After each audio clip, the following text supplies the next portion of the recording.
Cruising solo sounds simple until you actually think about it. Eating alone, sitting alone, walking onto a ship full of couples and families thinking, did I just make a huge mistake? Because here's the truth.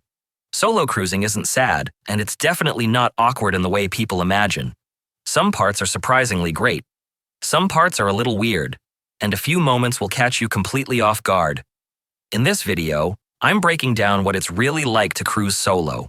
The good, the awkward, and the unexpected. So if you're even thinking about going alone, you'll know exactly what you're signing up for before you step on board. Number 1. You do exactly what you want all the time. This is the biggest shock of solo cruising. The freedom is unreal. You wake up when you feel like it, not when someone else is hungry. You eat when you want, not when there's a group vote happening. And if you change your mind halfway through the day, there's no awkward explaining to do. Want to sleep in and skip breakfast completely? No problem. Want pizza at 11 a.m. and dessert before dinner? Also no problem. There's no compromising, no waiting around, and no doing things just to keep everyone else happy. And once you experience that kind of freedom on a cruise ship, it's surprisingly hard to give it up. For a lot of solo cruisers, this alone is the moment they think, yeah, I could get used to this. Number 2. You're only alone if you want to be. This is where most first-time solo cruisers get it wrong. They picture themselves sitting by a pool, staring at the ocean, wondering why everyone else looks like they're on a honeymoon. In reality, cruise ships are quietly social. Trivia teams need extra players. Shore excursions seat you next to people you've never met. Lounge conversations just happen. Sometimes you say hello. Sometimes someone sits down and starts talking to you like you've known each other for years. And the best part, you control it. If you feel social, you can talk to people all day. If you don't, you can disappear with a book and no one questions it. You're not stuck being alone. You're just not forced to be social either. And for a lot of people, that balance is exactly what makes solo cruising work. Number 3. Dining alone feels awkward until it doesn't. This is the moment almost every solo cruiser worries about. Walking into the dining room by yourself, seeing tables full of couples, wondering where to put your hands while you wait, and suddenly becoming very aware that yes, you are one person ordering one meal. The first solo meal can feel strange. You might overthink it. You might feel like everyone is looking at you, even though, realistically, no one is paying attention at all. But here's what happens. After the first night, the awkwardness fades. By the second or third meal, you stop caring. And before you know it, sitting alone with a good meal, a drink, and absolutely no pressure to talk becomes one of the most relaxing parts of the cruise.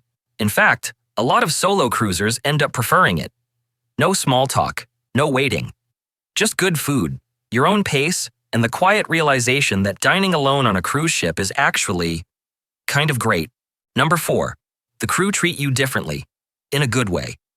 This one surprises a lot of solo cruisers. When you're on your own, the crew notice you faster.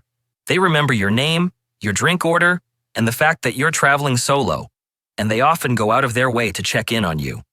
You'll get more conversations, more, how's your cruise going, moments, sometimes even little extras, like a better table, a longer chat, or someone just making sure you're comfortable.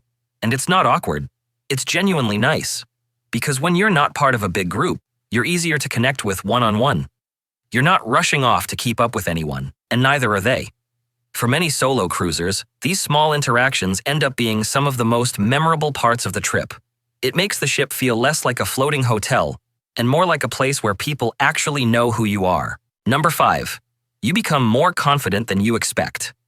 This is one of those changes you don't notice right away. At the start, you're a little more aware of yourself. Walking around alone, picking a seat, deciding what to do next. You might even catch yourself thinking, do I look awkward right now? But then something shifts. You start ordering drinks without hesitation. You sit wherever you want without scanning the room first. You join activities because they sound fun, not because someone else wants to go. And you stop explaining yourself because there's no one to explain things to. It's a quiet confidence, not a showy one. The kind that comes from realizing you're perfectly capable of enjoying your own company. And once that feeling settles in, it's incredibly freeing. A lot of solo cruisers don't expect this part at all. They think the trip will just be a nice break, and instead, They come home feeling a little more sure of themselves than before. Number 6. Some moments hit harder than you expect. This is the part people don't always talk about. When you're cruising solo, everything feels a little more amplified. The good moments feel calmer. The quiet moments feel quieter. And sometimes, emotions show up when you weren't expecting them. You might be standing on deck at sunset, coffee in hand, ocean stretching out forever, and suddenly feel this wave of peace. Or you might have a moment where you think about someone you wish was there. Neither feeling is wrong, and both can happen on the same day. Being alone gives you space to actually feel things instead of staying distracted. For some people, that's incredibly relaxing.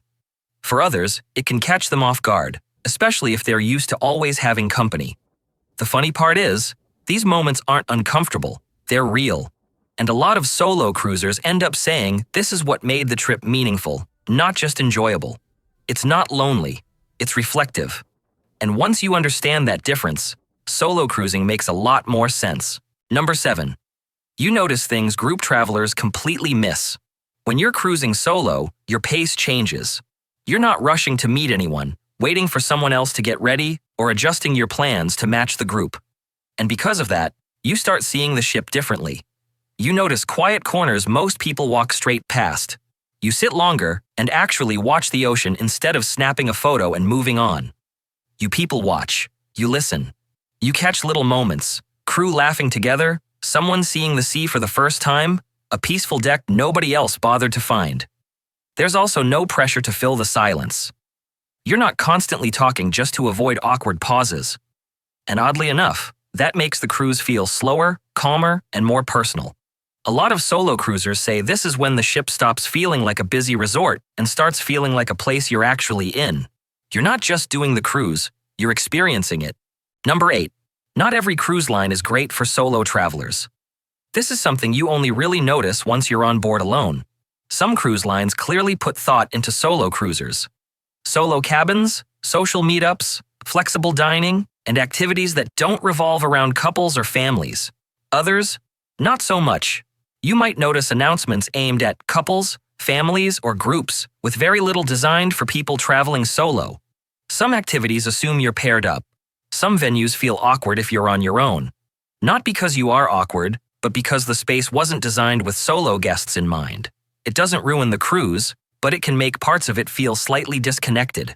And this is why solo cruisers often become very loyal to certain ships and cruise lines once they find one that works for them. Once you experience a cruise that does get solo travel right, you immediately notice when another one doesn't. Number 9. The single supplement is the most annoying part. Let's be honest, this is the part that annoys almost every solo cruiser. Paying nearly the same price as 2 people for one person in the exact same cabin doesn't feel great. You're using one bed, one towel, one chair, and yet somehow the price says otherwise. Solo cabins help, but they're limited. They sell out fast, and they're not available on every ship. So a lot of solo cruisers either pay the supplement, hunt for deals, or wait for last-minute pricing that may or may not appear. It doesn't ruin the experience, but it does sting. And it's one of the biggest reasons people hesitate before booking their first solo cruise. The upside? Once people finally go anyway, most say the experience itself ends up being worth it, even if the pricing still feels unfair. Number 10. You can completely reinvent yourself, or not at all. One of the strangest and most freeing parts of cruising solo is that no one knows you. There are no expectations, no routines, and no one watching to see if you're having enough fun. You can be social one night and quiet the next. You can join every activity on the schedule or disappear with a book for an entire sea day. You can talk to strangers, or you can keep to yourself. And both choices are completely fine. There's also something oddly comforting about being somewhere anonymous. You don't have to be the version of yourself you usually are at home. You can try new things, skip things you'd normally feel obligated to do, or just exist without explaining your choices to anyone. A lot of solo cruisers don't even realize they needed that kind of freedom until they experience it. And once they do, it becomes one of the most memorable parts of the entire trip. Number 11. You're rarely lonely, but you're very aware of yourself. This surprises most people. Solo cruising doesn't usually feel lonely. What it does is make you more present. You notice your routines, your thoughts, your moods, because there's no constant distraction. Some days that feels peaceful. Other days, it feels revealing. You realize what you enjoy, what you rush through, and what you actually need to feel relaxed. And that self-awareness can be surprisingly refreshing. You're not performing for anyone. You're not adjusting your energy to match someone else's. You're just there. And for a lot of people, that's something they didn't realize they were missing. By the end of the cruise, most solo travelers don't come away thinking, I did this alone. They think, I did this for myself.